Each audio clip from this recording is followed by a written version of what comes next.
Bem-vindos ao nosso devocional. Hoje vamos dar continuidade a essa série, As Cartas de Paulo. Se você gosta de aprender mais da palavra, clique no botão inscrever para você receber mais conteúdos como esse. Aqui eu te ensino de forma simples e de fácil entendimento como viver a palavra e aplicá-la no nosso dia a dia. Então vamos para a nossa meditação de hoje. É a carta de Paulo a Tito. Foi escrita mais ou menos no ano 64 depois de Cristo, na mesma época em que a primeira carta a Timóteo foi escrita. Provavelmente foi escrita na Macedônia, durante as viagens que Paulo fez entre os períodos que esteve preso pelos romanos. Quem foi Tito? Ele era um grego, provavelmente convertido a Cristo através do ministério de Paulo. Tornou-se o representante oficial do apóstolo na ilha de Creta e todos os crentes em todos os lugares. O propósito de Paulo a escrever essa carta foi para dar conselhos a Tito a respeito da sua responsabilidade de supervisionar as igrejas na ilha de Creta. Paulo enviou a Tito para organizar e supervisionar as igrejas em Creta, e nesta carta o apóstolo diz a Tito como fazer esse trabalho, né? Ele dá detalhes de como Tito deveria realizar esse trabalho, essa missão. O versículo-chave dessa carta está no capítulo 1, no versículo 5, que diz: Por esta causa te deixei em Creta, para que pusesses em boa ordem as coisas que ainda restam, e, de cidade em cidade, estabelecesses presbíteros, como já te mandei e te instruí. Quando um forte líder precisa partir, isso pode arruinar um movimento, organização ou uma instituição. E tendo sido dependentes da habilidade, estilo e personalidade deste líder, associados e subordinados passam a se debater ou competir pelo controle.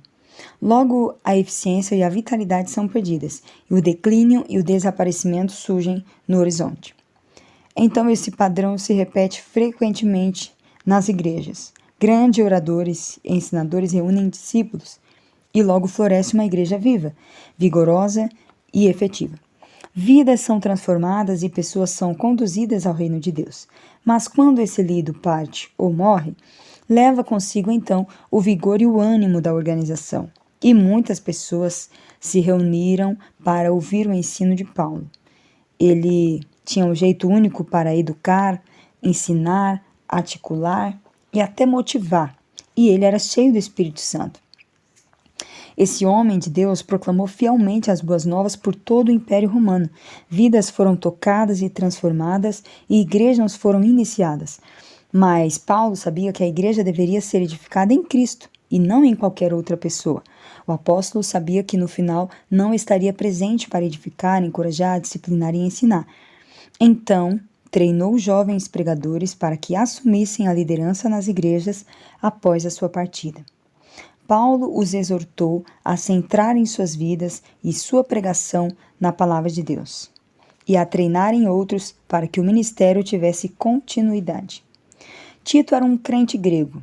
Ensinado e discipulado por Paulo, permaneceu diante dos líderes da igreja em Jerusalém como exemplo vivo do que Cristo estava fazendo entre os gentios.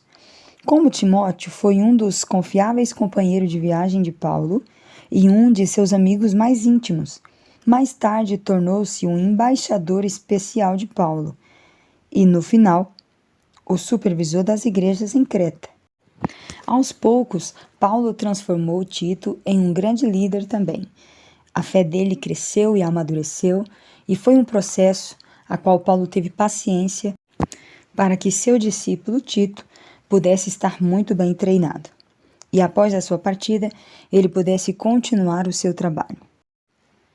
Paulo começa essa carta com uma saudação e uma introdução um pouco mais longa e sempre esboçando a progressão da sua liderança.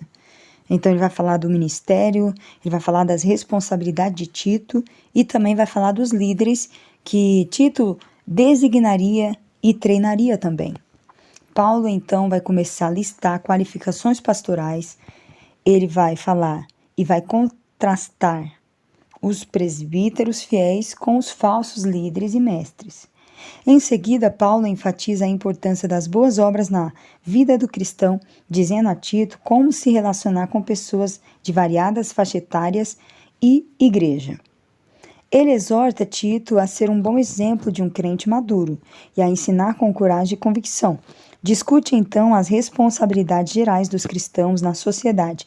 Tito deveria lembrar as pessoas sobre estas responsabilidades e deveria também evitar discussões que trouxessem divisão. Paulo conclui com questões relacionadas e saudações pessoais.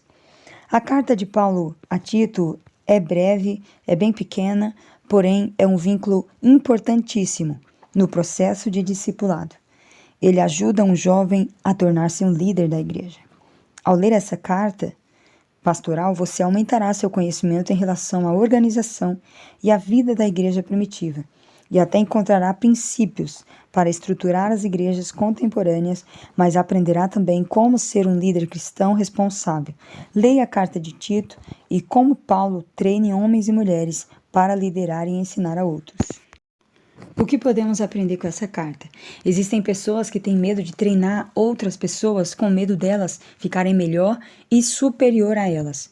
Mas Paulo não teve esse problema. Ele treinou Tito, treinou Timóteo e outros jovens para que dessem continuidade no trabalho que ele havia começado.